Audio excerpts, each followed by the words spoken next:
काय कर व्यायाम पुढं खटखट आहे कमी बॅटरी मध्ये चालू दिवाळी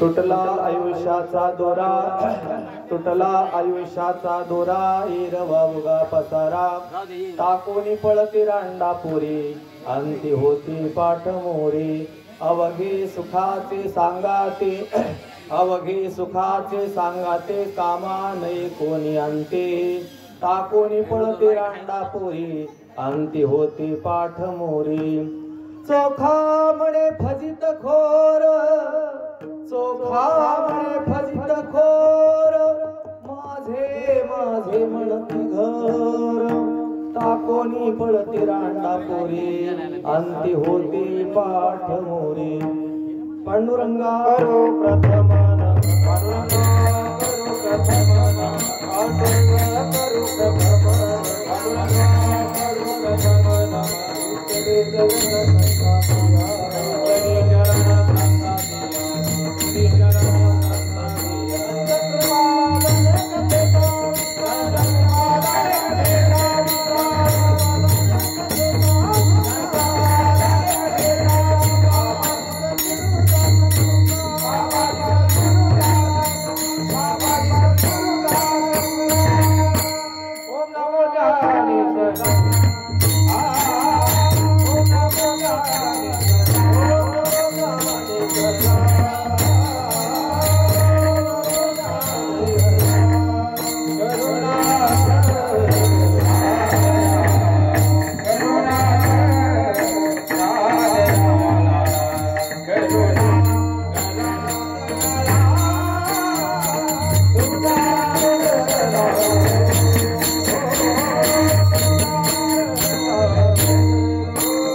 चरण टाकुनी पळते रांडापुरी, अंती होते पाठ मोरी. प्रस्तुत कीर्तन रूपी सेवेकरता निवडेल अभंग. भगवान पंढरीश पांडुरंग परमात्माचे लढीवाळ भक्त असणारे चोखोबाराय आणि चोखोबारायचा आजच्या या गंगा पूजनाच्या निमित्ताने 4 चरणाचा अभंग आहे. आणि उद्धव महाराज आता किती सांगाव कचून वाजून किती बोलाव हेच कळायला तयार नाही का, कारण आल्याबरोबर टाइम अगोदर सांगितलं, कारण त्यांची पुढची अडचण आहे. त्याच्याकरता जे चोखोबर आणि अभंग सेवेकरता मी निवडल्या चोखोबरांचा थोडं थोडं त्या ठिकाणी सांगण्याचा प्रयत्न करेल आणि होईल तिथपर्यंत वेळेच्या आत सोडण्याचा प्रयत्न करेल. विठाला विठाला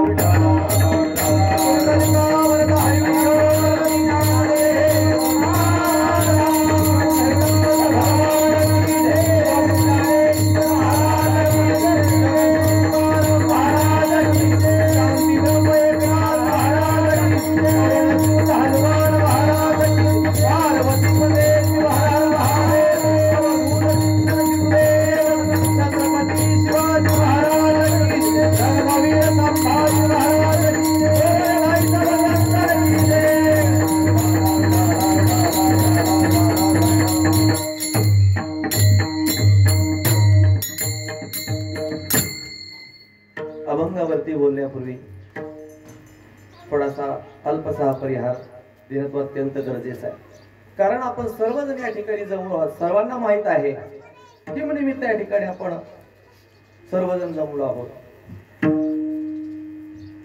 कैलासवासी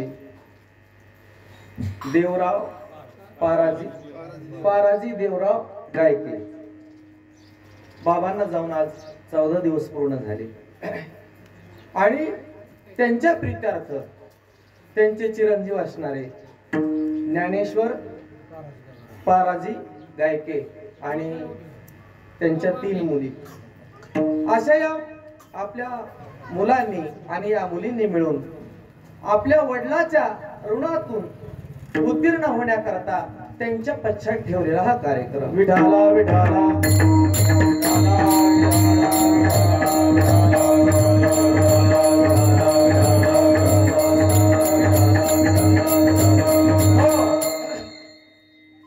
महाराज ज्यांच्या प्रीत्यर्थ ही सेवा आहे, ही सेवा माझ्या वाटेला आली. आमचे गुरुबंधू असणारे आमचे परममित्र श्री हरिभक्तीपरायण मृदंगाचार्य उद्धवजी महाराज डुकरे महाराजांनी फोन केला, म्हणजे महाराज अशी अशी सेवा आहे, सेवा तुम्हाला करायची आहे. आणि बाबा आहेत उद्धव महाराजांच्या आजोबाचे, काय हरकत नाही आलो.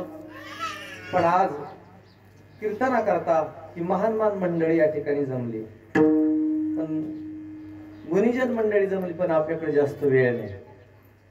आमचे गायनाचार्य महाराष्ट्रात ज्यांचं नाव आहे, असा ज्यांचा गोड आवाज आहे, असे आमचे परममित्र ऋषी महाराज आज उपस्थित सेवे करतात, त्यांना धन्यवाद. आमचे गुरुतुल्य असणारे श्री हरिभक्तीपरायण गायनाचार्य कचरू महाराज तेही उपस्थित, त्यांना धन्यवाद. उत्कृष्ट कीर्तनकार महाराज, कीर्तनकाराच्या कधी कीर्तनाला उपस्थित नसतात, पण आज त्यांचाही मोठेपणा आहे मनाचा. त्यांच्या श्री हरिभक्तीपरायण कीर्तनाचार्य आमचे राजभाऊ महाराज संकनपुरीकर महाराजही उपस्थित, त्यांनाही धन्यवाद. आमचे गुरुतुल्य असणारे बाबादेव महाराज मरडसगावकर तेही उपस्थित आहेत. भाऊसाहेब महाराज शेळके आहेत, आमचे जामकर महाराज आहेत आणि गावातील सर्व भजनी मंडळी, विनेकरी बाबा सर्व भजनी मंडळी, आमचे मृदंगाचार्य अमोलजी महाराज आहेत, त्यांनाही धन्यवाद. आणि जे आपल्या समोर शूटिंग चालू आहे असे आमचे श्री हरिभक्तीपरायण माऊली महाराज काळे, त्यांना तर त्रिवान धन्यवाद, 3दा धन्यवाद. का सांगूच का महाराज, उद्धव महाराजांनी फोन केला, म्हणलं महाराज यायचं कसं, आता बोरगावला यायचं कसं. महाराजांना सांगितलं, म्हणलं महाराज गाडी आपल्याकडे, गाडी घेऊन येऊ. म्हणजे महाराज रस्ता चांगला नाही, तुम्हाला गाडी आणण्यासारखा रस्ता नाही, त्याच्यापेक्षा जवळ आहे, लवकर आपण तिथं पोहोच. म्हणजे कसं जायचं, म्हणजे तुम्ही काय करा, आपल्या सरपंचाकडे मरडसगावला, पात्रगावून जवळ आहे, मरडसगावला तुम्ही आले की तिथं आपण काय करू, त्या हॉटग्यात बसू आणि तिथून इथं येऊ. म्हणजे जुन्या महाराजाचा काळ आठवला, हे का नाही. कारण पहिले जुनी महाराज मंडळी अशी गंगेतून प्रवास करायचे, सांगडीवरती, या होडीवरती, नावेवरती. तसा आज योग आपल्याला. अमोल महाराज म्हणले भरपूर दिवसाची आठवण झाली म्हणले, आज त्या होडीत बसून आलो. आणि ज्यांनी खूप परिश्रम केले, आम्ही 10-15 ही महाराज मंडळी जे आलो गंगेच्या पलीकडून, आमच्या माऊली महाराजांनी कपडे काढले, कपड्याचा विचार नाही केला आणि गंगेतून ती होडी तिकडे पहिलं तीराला नेली आणि तिथं आम्हाला बसवलं. महाराज बसवल्याच्या नंतर एवढं वाईट वाटू लागलं. अरे आपली पात्रताही नाही, पण त्यांनी सुद्धा त्यांच्या मनाचा मोठेपणा करून त्यांना म्हणे महाराज असं बरोबर नाही. पण ते म्हणजे महाराज त्याचा विषय नाही, मला वारकऱ्याची सेवा घडावी हे त्यांच्या अंतःकरणाचा मोठेपणा. विठाला विठाला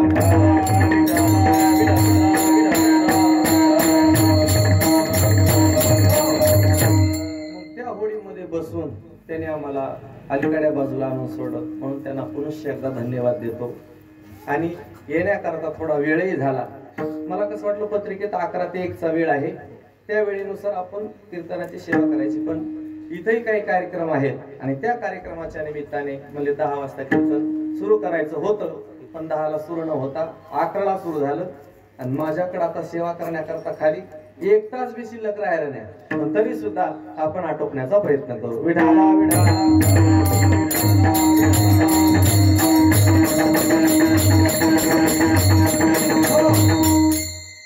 महाराज काही लोक आम्हाला प्रश्न विचारतात, महाराज जे लोक इथून निघून गेले, जे मरण पावले, त्यांच्याकरता काय करण्याची गरज आहे?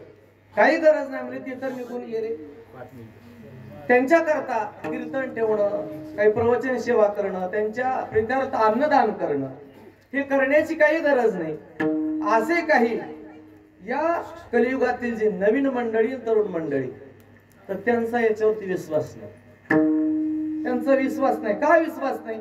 कारण कधी गाथा ओढायचा नाही, कधी ज्ञानेश्वरी पाहायची नाही, कधी संतांचं चरित्र वाचायचं नाही, काहीच त्यांच्याकडे नाही. त्याच्याकरता याच्यावरती विश्वास ठेवत नाही. पण महाराज असं म्हणून जमणार नाही. कारण का? शास्त्र सांगतं, पुराण सांगतात आणि साधू संत सर्वजण सांगतात आहे तोपर्यंत सेवा करावी आणि गेल्याच्या नंतर सुद्धा त्यांची सेवा आपण केली पाहिजे. विठाला विठाला विठाला.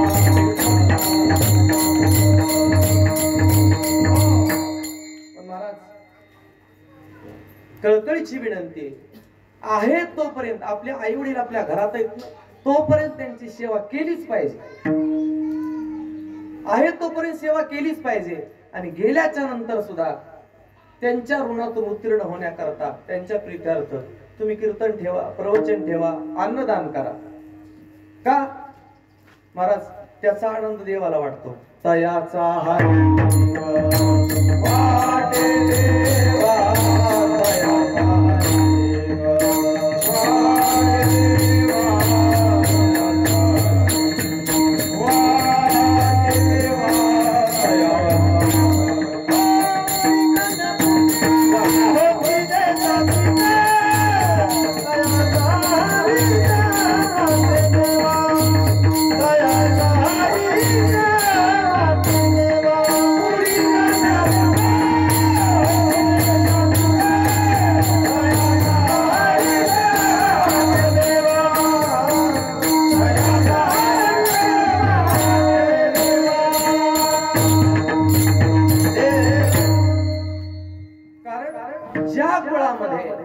आपल्या आई वडिलांविषयी ज्यांच्या अंतःकरणामध्ये प्रेम आहे तोपर्यंत त्यांची सेवा, गेल्याच्या नंतर सेवा, त्याचा आनंद महाराज भगवंताला होतो. तयाचा हरिक वाटे देवा, कुडी कन्या पुत्र होती जे सात्विक, तयाचा हरिक वाटे देवा.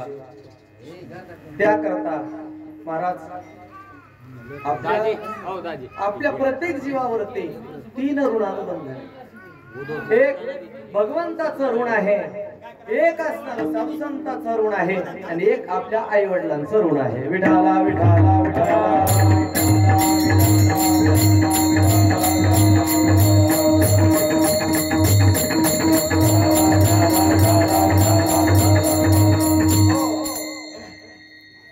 महाराज ज्या ठिकाणी ज्या दिवशी आपला देह पडला, महाराज शास्त्र असं सांगतं देह पडल्याच्या नंतर काही काळ त्याच्याकरता वेळ असावा लागतो. शास्त्रानं सांगितलं त्याच्याकरता वार सुद्धा चांगले असावे लागतात, त्याच्याकरता काही तिथी सुद्धा चांगली असावी लागते. भरपूर काही सांगण्याकरता आहे, पण जेवढं आपल्याला सांगता येईल तेवढं सांगण्याचा मी प्रयत्न करणार. विठाला विठाला विठाला.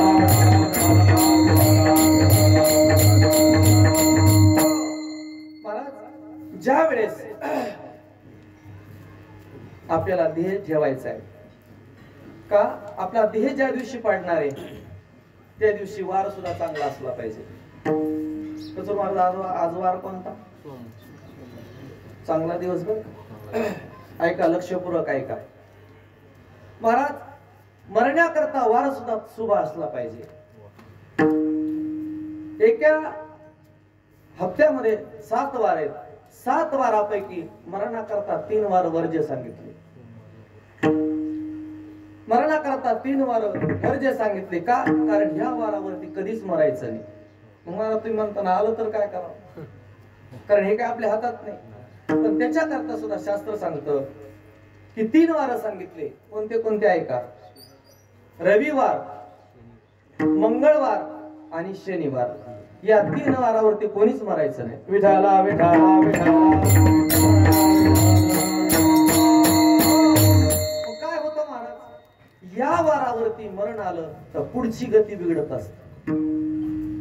कारण हे जे ग्रह आहेत ना, हे ग्रह मरण्याकरता अनुकूल नसतात. का, कारण पुढची गती बिघडण्याकरता हे जे ग्रह आहेत हे आपल्याकरता चांगले नाही. त्याच्याकरता या 3 वारावरती कधी मरण येऊ नये. मग महाराज मग शुभ वार कोणते राहिले खाली, सोमवार, बुधवार, गुरुवार आणि शुक्रवार. या 4 वारावरती निवांत मारायचं. विठाला विठाला विठाला.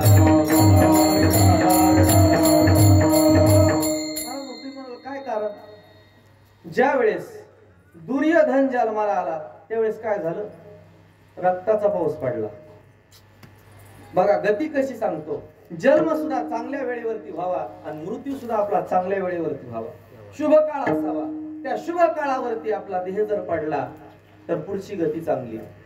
ज्या वेळेस धृतराष्ट्राचा मुलगा दुर्योधन जन्माला आला आणि रक्ताचा पाऊस पडला, महाराज थोर महात्मे साधू संत ते ऋषी मंडळी आले आणि धृतराष्ट्राला सांगू लागले, अरे हा तुझा मुलगा जन्माला आला पण नक्कीच मला तुझ्या कुलाचा नाश झाल्याशिवाय राहणार नाही. का, कारण याची जन्मताच ही खून आहे. हा जन्माला येणं रक्ताचा पाऊस पडणं चांगली गोष्ट नाही. त्याच्याकरता शेवट सुद्धा मला याचा वाईटच होणार. झाला का नाही वाईट, झाला का नाही शेवट वाईट. महाराज जेवढे 100 मुलं होते एकही शेवटला राहिला नाही. का, जन्माची गती, जन्म जी वेळ आहे त्या वेळेवरती अघटित अशी वेळ निर्माण झाली आणि त्याच्यावरती पुढची गती ठरली. त्याच्याकरता मरणाकरता सुद्धा शुभ वार 4 सांगितले आणि अशुभच्या 3 वार सांगितले. त्याच्याकरता नक्षत्र सुद्धा काही सांगितले. शततारका, पूर्व भाद्रपदा, उत्तर भाद्रपदा, रेवती असे काही नक्षत्र आहेत. या नक्षत्रावरती सुद्धा माणसाला मरण येता कामा नये. विठाला विठाला.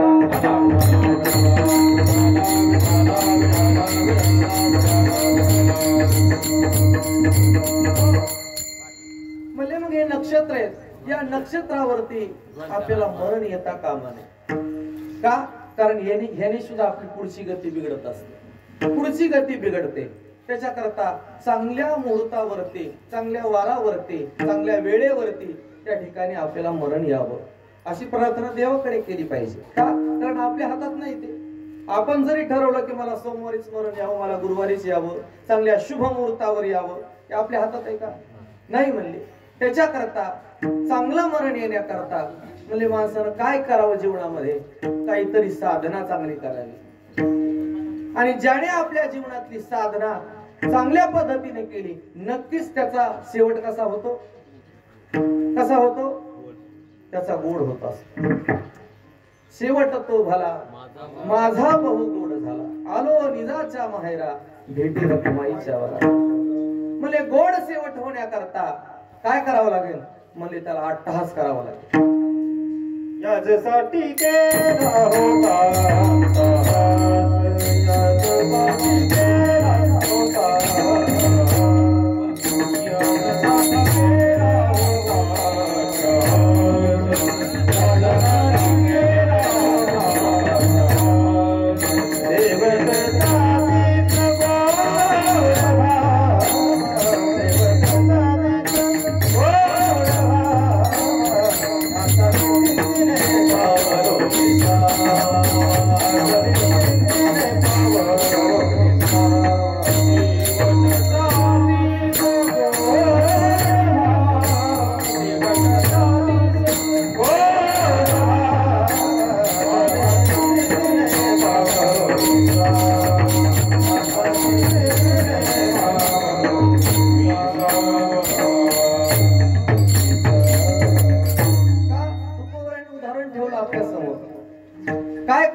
जीवनामध्ये अट्टहास करा. कशा करता? याजसाठी केला होता अट्टहास, शेवटचा दिस गोड व्हावा, शेवट तो भला माझा बहु गोड झाला. काय कारण आहे? म्हणजे आपल्या जीवनामध्ये आपण केलेलं कर्म आहे. आपल्या जीवनातल्या आपण केलेल्या कर्मानुसार त्या ठिकाणी आपला शेवट सुद्धा चांगल्या पद्धतीने होत असतो. त्याकरता मी नक्षत्र सांगितले, वार सांगितले. त्याच्यामध्ये ऐका, ज्या वेळेस आपला देह पडणार आहे त्यावेळेस सुद्धा भगवंताचं नामस्मरण मुखाला आलं पाहिजे. याच्याकरता काय करावं लागेल? म्हणजे सुरुवातीतून करावं लागेल. काही काही माणसं म्हणले महाराज बघू ज्यावेळेस येईल त्यावेळेस बघू, नंतर काहीतरी नामस्मरण करण्याकरता. पण महाराज माझे तुकोबराय सांगतात, शेवटला नाव आल्याच्या नंतर त्याच्याकरता तुम्हाला अट्टहासच करावा.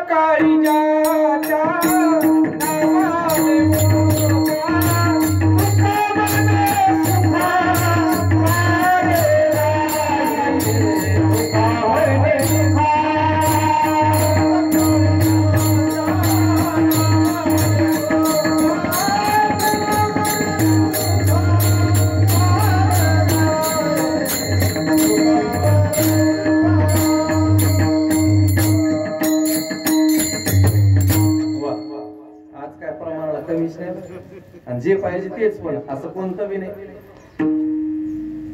अंतकाळी ज्याच्या नाम आले मुखा आणि तुका म्हणे सुखा पार नाही. शेवटच्या वेळेसला नाम मुखामध्ये येण्याकरता त्याची सुरुवात आतापासून पाहिजे. त्यावेळेस म्हणजे शेवटला ते नाव मुखाला येईल. ऐका, ज्या वेळेस आपला देह पडला, कारण देह पडणारच आहे का? कारण इथं जो जन्माला आला तो एक दिवस निघून जाणारच आहे का? त्याचं नावच मृत्यू लोक आहे. आपण या मृत्यू लोकांमध्ये जन्माला आलो, एक दिवस आपण निघून जाणार.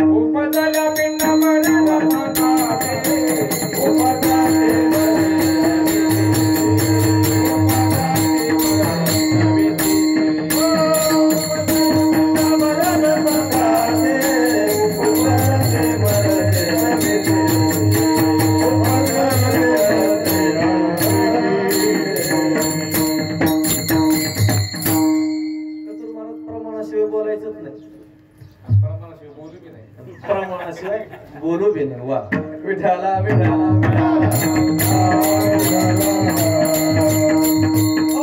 उपजल्या पिंडा मरण सांगाती, उपजती मरती ऐसे किती. म्हणजे एकदा जन्माला आला रे आला की तो नंतर एक दिवस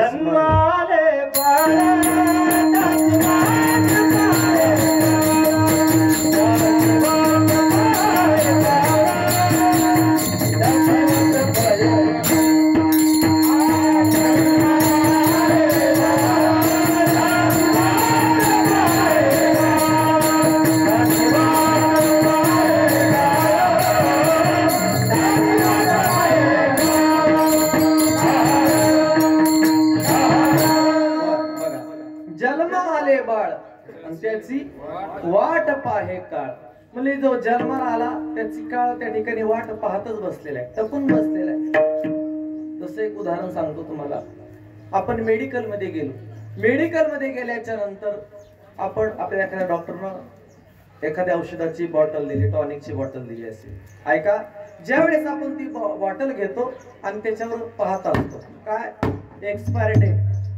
ज्या वेळेस ही बॉटल कंपनीमध्ये तयार केव्हा झाली तिची तारीख असते अगोदर सुरुवातीला. ज्या दिवशी तयार झाली त्या दिवशीची तारीख असते आणि ही कधी संपणार आहे त्या दिवशी पुढचं एक्सपायरी डेट त्याचं ठरलेलं असतं.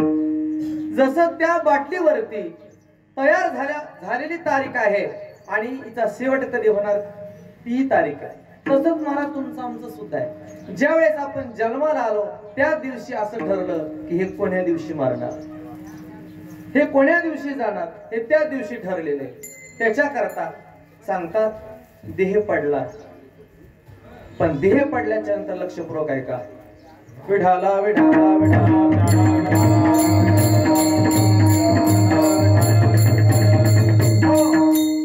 ऐका, देह पडल्याच्या नंतर गरुड पुराण सांगतं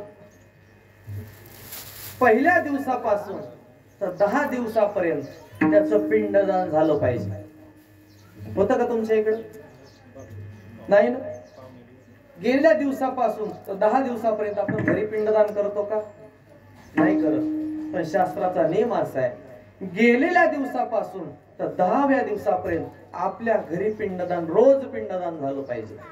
रोज पिंडदान झालं पाहिजे. पण ती काय प्रथा असेल आपल्याकडे काय सांगता येत नाही. त्या प्रथेवरच आपण त्या ठिकाणी राहतो. जुनी प्रथा आहे आपली, जुनी प्रथा मोडायची नसते. अशा पद्धतीने आपण चालत असतो. पण ऐका, गेल्याच्या नंतर आपण ते 10 दिवस न करता आपण काय करतो, 10व्या दिवशी, पहिल्या दिवसापासूनचे 10 दिवसापर्यंत पिंडदान करत असतो. पण ऐका, गेल्याच्या नंतर हा जो जीव आहे, तो हा जीव आत्मा, कचूर महाराज, हा जीव आत्मा इथून गेल्याच्या नंतर 97 मिनिटांमध्ये त्याची तिथं पोहोचण्याची वेळ असते. 97 मिनिटांमध्ये. पण ऐका, गेल्याच्या नंतर जो देह पडला ना, तर त्या देहाची अंत्यविधी 3 ते 3.5 तासाच्या आत झाली पाहिजे, असा नियम आहे शास्त्राचा. 3.5 तासाच्या आत त्याचा शेवट व्हावा, अंत्यविधी, अंत्यसंस्कार व्हावे. पण आपण त्या नियमात बसत नाही, कोणीच बसत नाही. का? कारण आमचं हे यायचं राहिलं, ते यायचं राहिलं, हे येऊ द्या, ते येऊ द्या, तोपर्यंत करता येत नाही. पण त्याचा नियम तसा आहे. का? कारण गेलेला जीव आत्मा जोपर्यंत खाली परत येत नाही तेवढ्या वेळेतच व्हायला पाहिजे. तेवढ्या वेळेत ते अंत्यसंस्कार व्हायला पाहिजे. पण आपण नाही करत. महाराज, ज्या वेळेस आपण माडावरती बांधतो आणि माडावरती बांधून आपण घेऊन जातो बघा, चौघाच्या खांद्यावरती आपण घेऊन जातो, जिथं विसावा असतो, विसावा त्याला आपण येस म्हणतो, वेस. त्या वेशीत ठेवल्याच्या नंतर आपण काय करतो, नुसते खांदे बदल करत असतो, पुढचे माग आणि मागचे पुढं. पण ऐका, हे सुद्धा चुकीचं आहे बरं का आपलं. हे सुद्धा चुकीचं आहे. का? कारण तिथं खांदे बदल करायचे नसतात. तर तिथं जे प्रेत आहे, माग डोकन पुढंच पाय असतात ना, असंच आहे ना, बरोबर आहे महाराज. तर त्यावेळेस काय करायचं, त्या वेशीमध्ये गेल्याच्या नंतर तर ते प्रेत असं फिरवायचं, उलट करायचं, त्याला खांदे बदलायचे नाही. ती आपली जुनी प्रथा आहे, आपली परंपरा आहे, त्यानुसार आपण चालतो. पण त्या वेशीमध्ये ठेवल्या, विसावा जिथं आहे त्या विसाव्याच्या जागेवरती ठेवल्याच्या नंतर तर ते प्रेत जे पुढं पाय पाठीमागं डोकं असतं, तर ते असं उलट करायचं, पुढं डोकं करायचं आणि पाठीमागं पाय करायचे, आणि तसं घेऊन स्मशानभूमीमध्ये जायचं. तिथं गेल्याच्या नंतर गरुड पुराण सांगतं, ज्या जागेवरती अंत्यसंस्कार करायचे तर ती जागा गायीच्या शेणाने, गायीच्या गोमूत्राने अगोदर पवित्र केली पाहिजे, पवित्र केली पाहिजे. आणि अंत्यविधी करत असताना जे सर्व आपण जातो ना, पाहुणे मंडळी, गावातील मंडळी, आपली भावकी, सर्व आपण जातो. तर तिथं गेल्याच्या नंतर असं कुठेही उभं राहायचं नाही, कुठेही बसायचं नाही. आणि पुन्हा सांगतात, पायामध्ये चप्पल सुद्धा ठेवायची नाही. मग काय करायचं, असं कमलाकार त्या ठिकाणी उभं राहायचं. ज्यावेळेस अंत्यविधी आहे ना, त्यावेळेस असं कमलाकार सर्वांनी उभा राहायचं आणि उभा राहून हात जोडून देवाला त्या ठिकाणी प्रार्थना करायची. काय प्रार्थना करायची, जो आमच्यातून हा जीवात्मा गेलेला आहे, चांगल्या पद्धतीने याला चांगली गती मिळावी अशी भगवंताकडे प्रार्थना करायची. नवे नवे कोणी भजन करत असेल भजन करा, हरिपाठ घ्या, विष्णू सहस्त्रनाम घ्या किंवा पसायदान घ्या, अशा पद्धतीने शेवटचा अंत्यविधी केला पाहिजे. आणि पुन्हा एक कचूर महाराज, ज्या वेळेस जो मुलगा असतो हातात पाणी घेऊन, जे गाडगे घेऊन चालतो ना महाराज, शास्त्र सांगतं त्याला स्पर्श कोणीच करायचा नाही. जे हातात घेऊन चालतो ना त्याला स्पर्श कोणी करायचा नाही. का करायचा नाही? कारण ऐका, आपल्या इकडं वेगळंच आहे. एखाद्यामध्ये धरून चला, पडतं का काय खाली, पडण्याकरता नाही.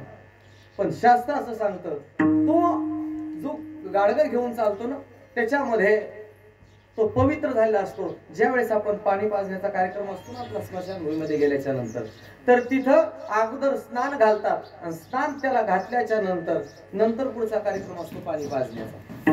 पण त्यावेळेस काय होतो, तो पवित्र होत असतो आणि आपण सर्वजण मंडळी अपवित्र असतो, आपण स्नान केलेलं नसतं. त्याच्याकरता त्या माणसाला कोणी स्पर्श करायचा नाही. मग स्पर्श करायचा नाही, मग काय करायचं, त्याच्या हाताने एकट्यानंच पूर्ण विधी करायचा, पाणी पाजण्याचा असेल, अग्नी दहन करण्याचा असेल, त्याला कोणी स्पर्श करायचा नाही, तेवढा पूर्ण कार्य होत. काय होईल म्हणजे आपण जर स्पर्श केला तर अग्नी सुद्धा अपवित्र होतो आणि पाणी पाजताना ते सुद्धा अपवित्र होतं, त्याच्याकरता त्याला स्पर्श करायचा नाही. महाराज अशी त्याची त्या ठिकाणी नेमा पद्धतीने अंत्यविधी संस्कार केल्याच्या नंतर अनेक पद्धतीने सांगतात. सर्व ही मंडळी आल्याच्या नंतर सुचिरभूत व्हायला पाहिजे. महाराज आता तर कोणी होतच नाही. कशाचं म्हणजे कशाला आंघोळ करायची, कशाला कपडे धुवायचे, कोणीच काही करत नाही. तिथून आले की निघाले आपण आपल्या कामाला. पण शास्त्र सांगतं सुचिरभूतता त्या ठिकाणी असली पाहिजे. सर्वांनी स्नानच केलं पाहिजे. ऐका, गेलेल्या जीवात्म्यासाठी शास्त्र सांगतं कोणीही रडायचं नाही, त्याच्याकरता कोणी रडायचं नाही. मग काय होतं म्हणजे आपण त्या जीवाकरता आपण रडत बसलो की तो जीव त्या ठिकाणी दुःखी होत असतो. त्या जीवाला दुःख वाटतं, अरे मी किती या लोकांवरती प्रेम केलं. कारण कोरडा देह सोडा वाटत नाही बरं का, देह कोरडा सोडा वाटत नाही. पण तो देह पडला आणि ही घरातली मंडळी सर्व रडत बसली की तो जीव आत्मा त्या ठिकाणी दुःखी होत असतो. आणि दुःखी झाल्याच्या नंतर त्याला वाटतं आपण ह्या लोकांवरती एवढं प्रेम केलं आणि आपल्या करता आक्रोश करता जेवढं आपण रडू त्याच्या करता तेवढी दुःख, तेवढं यातना, तेवढे भोग त्या जीवाला भोगावे लागतात. त्याच्या करता कोणी रडू नये. बघा काही काही समाजामध्ये अजिबात रडत नाही, अजिबात रडत नाही. काय कारण आहे? त्याचं शास्त्राचं कारण आहे. विढाला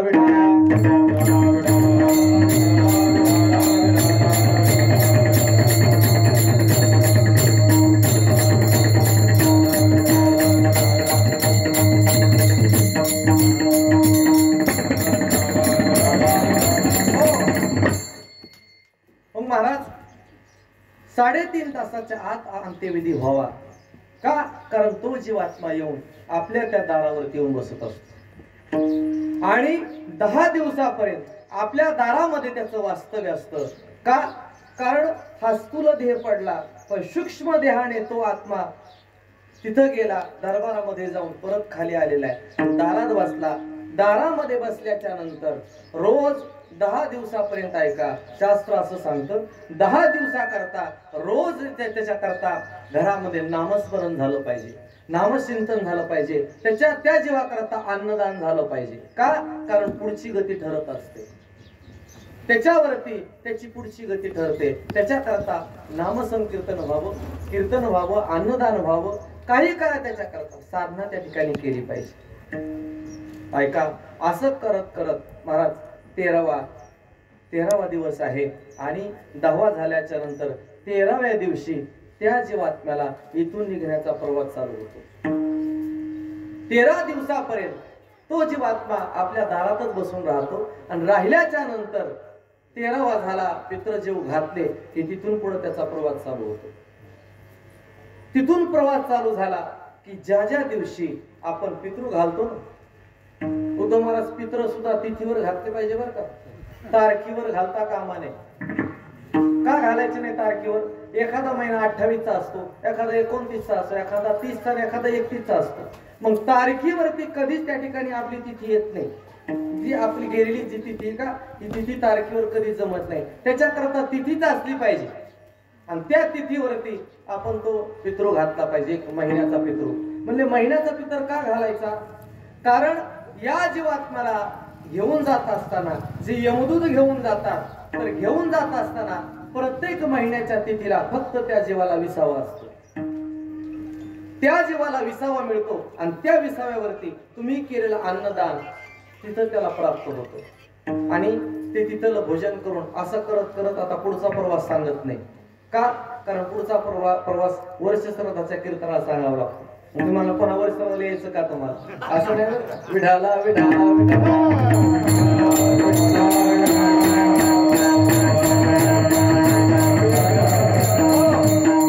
महाराज गेलेल्या जीवात्म्या करता पितृतिथी ठरली पाहिजे आणि ती पितृतिथी जे आपण पितृपाठ म्हणतो ना, पितृपक्ष, तर त्या पितृपक्षामध्ये ती तिथी त्या ठिकाणी ठरली पाहिजे. त्या तिथीवरती आपण पितृ घातला पाहिजे.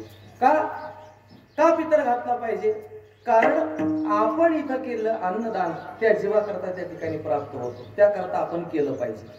महाराज त्याचा सुद्धा खूप सूक्ष्म विचार शास्त्राने सांगितला, सूक्ष्म विचार सांगितला त्याच्याकरता सुद्धा. आता उद्या समजा आपल्या वडिलाचे पितृतिथी, तर काय केलं पाहिजे बघा. जुने लोक तुम्हाला माहिती आहे, उद्या जर पितृतिथी असेल तर लोक आज त्या ठिकाणी अक्षता घेऊन जायचे आणि जो कोणी पाहुणा असेल त्याला त्या ठिकाणी ते अक्षत द्यायचे. अक्षत दिल्याच्या नंतर उद्याचं आमंत्रण त्या ठिकाणी सांगायचे. आता राहिलं का तसं? आता कोणी सांगित नाही फोनवर, हॅलो उद्या पितृतिथी, मित्र आहेत उद्या आमचे आणि तुम्हाला यावं लागतं, असं जमत नाही बरं का. त्याला सुद्धा वर्णभेद सांगितला. क्षत्रियाने कसा पितृ ठेवला पाहिजे, ब्राह्मणाने कसा ठेवावा, वैश्याने कसा ठेवा, शूद्राने कसा ठेवावा, असे अनेक त्याच्यात सूक्ष्म विचार आहे. म्हणले अक्षत हातावरती द्यायची, अक्षत देऊन त्या ठिकाणी पायाच्या अंगठ्याला स्पर्श करायचा, दर्शन घ्यायचं आणि निघून जायचं. पण जो पितर ठेवला का त्याने सुद्धा नेम पाळायचे. कसूर महाराज त्याने सुद्धा नेम पाळायचे. आपल्याला पितर ठेवला तर जोपर्यंत आपलं जेवण होत नाही दुपारच्या वेळेच, तोपर्यंत त्याने जेवण सुद्धा करायचं नाही. पहिला नियम होता, जुनी माणसं पाळत होते, आता कोणी पाळायला तयार नाही. असंच मनात पितृपक्ष निघालो आम्ही कीर्तनाला पुढतो आणि गेल्याच्या नंतर आमच्या शेजारच होतं. समोर पात्रीत भेट झाली आणि भेट झाल्याच्या नंतर विचारलं, म्हणले तुम्ही शेजारी आमच्या तिथं पितृ आहेत ना? पाहुणा होता. पितृ आहेत म्हणले, हो महाराज आहेत ना. जायचंय म्हणले आता 1 वाजेपर्यंत. म्हणून तुम्ही तिथं हॉटेलच्या समोर, म्हणजे मला वाटत भूक लागली, थोडीशी भजे खाऊन यावं म्हणून. काय होईल, थोडासा अल्पाहार होईना आपला आणि बघू मग पुन्हा. असं सुद्धा चालत नाही. पुन्हा एक सांगतात, आपले वडील जर माळकरी असले ना, पितृ सुद्धा माळकरीच असला पाहिजे. हा नियम आहे महाराष्ट्राचा. तशा नियमाप्रमाणे पितृतिथी ज्या दिवशी आहे तो पितृ सुद्धा तसाच असला पाहिजे. त्याच्याकरता सांगतात की गेलेल्या जीवात्मा करता त्या पितृतिथीवरच आपण पितर घातला पाहिजे. पुन्हा सांगतात ऐका, जो स्वयंपाकाने पितराचा, या स्वयंपाकामध्ये 10 महिला वर्ज्य सांगितल्या. आता तेवढ्या काय सांगितल्या, 2 मुख्य सांगतो. पितराचा आपण स्वयंपाक करतो तर त्या स्वयंपाकामध्ये विधवा महिलेनं तो स्वयंपाक कधीच करायचा नाही. पितराचा स्वयंपाक विधवा स्त्रीने कधीच स्वयंपाक करायचा नाही. आणि दुसरी एक स्त्री सांगतो, जी रजस्वाल अवस्थेमध्ये स्त्री आहे, मासिक धर्म ज्या स्त्रीला आहे, त्या स्त्रीनं स्वयंपाक पाहायचा सुद्धा नाही. त्यांचा पितराचा स्वयंपाक त्या स्त्रीनं पाहायचा सुद्धा नाही आणि विधवा स्त्रीनं स्वयंपाक करायचा नाही, असा त्या शास्त्राचा नियम महाराज. आणि त्याच्याकरता अनेक उदाहरणं दिले, अनेक सूक्ष्म विचार दिले. आता आपला स्वयंपाक पुढे आजचा जवळच असेल, जवळच. तुमच्या तर डुकर आहेत का? डुकर गावात नाहीत ना? चांगली गोष्ट आहे, कारण शास्त्राचा विचार सांगतो ऐका. स्वयंपाक जिथं चालू आहे तर तिथं डुकरान नुसतं वास सुद्धा घेतला नाही पाहिजे. जिथं त्याने नुसता वास घेतला की तो स्वयंपाक अपवित्र होतो, केलेला स्वयंपाक अपवित्र होतो. पुन्हा सांगतात कुत्र्याची दृष्टी त्या स्वयंपाकावरती पडू नये. जो आपण पितरांकरता स्वयंपाक केला त्याच्यावरती कुत्र्याची दृष्टी पडू नये. का? कारण कुत्रा जरी इमानदार असला पण त्याची दृष्टी अपवित्र आहे, दृष्टीमध्ये त्याचा दोष आहे. मग त्या स्वयंपाकावरती दृष्टी जर पडली म्हणजे तो स्वयंपाक अपवित्र झाला. ऐका पुन्हा सांगतात कोंबडे असतात नाही, कोंबडे म्हणले या कोंबड्याने येऊन नुसतं स्वयंपाकापाशी असे पंख जरी फडफड केले, नुसतं पंखाची फडफड जरी केली आणि त्या स्वयंपाकावरती येऊन जर तसं केलं म्हणजे स्वयंपाक अपवित्र होतो. तो स्वयंपाक अपवित्र होतो. बघा, नुसत्या पंखाच्या फडफडनं स्वयंपाक अपवित्र होतो, तर त्याला सेवन करण्यात त्याचे यजमान किती पवित्र असतील. विठाला विठाला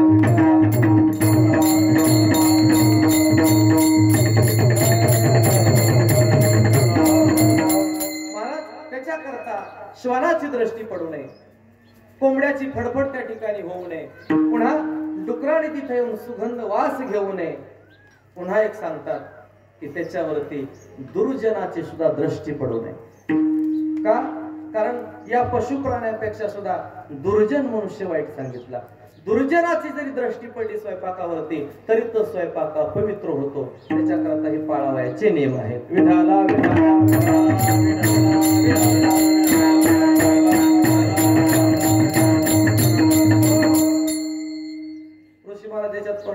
बारीक सूक्ष्म सांगितलं बरं का. पुन्हा याला भाज्या सुद्धा कोणत्या असल्या पाहिजे, कसा स्वयंपाक असला पाहिजे, पदार्थ किती असले पाहिजे. का? कारण सूक्ष्म सूक्ष्म विचार आहे त्याच्यामध्ये. आता काय मला एवढं सांगायचं नाही, वेळ आपल्याकडे कमी, अभंगाकडे मला वळायचं. त्याच्याकरता असे हे सूक्ष्म विचार आहेत महाराज. मग ह्याच सांगण्याचं कार्य काय की आज ज्या प्रसंगानुसार त्या ठिकाणी त्याचं वर्णन करावं लागतं. एरवीच्या कीर्तन जमतं का सांगायला? जमणार नाही. आणि सांगितलं पाहिजे केव्हा कळणार लोकांना. महाराज असं जर आपण कार्यक्रम नाही केले, आपण जर नाही सांगितलं ना, तर पुढची येणारी पिढी आपला 10वा आणि 13वा एका दिवशी घाली. का?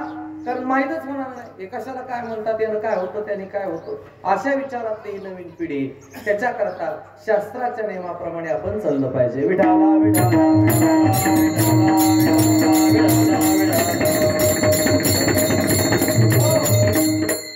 महाराज.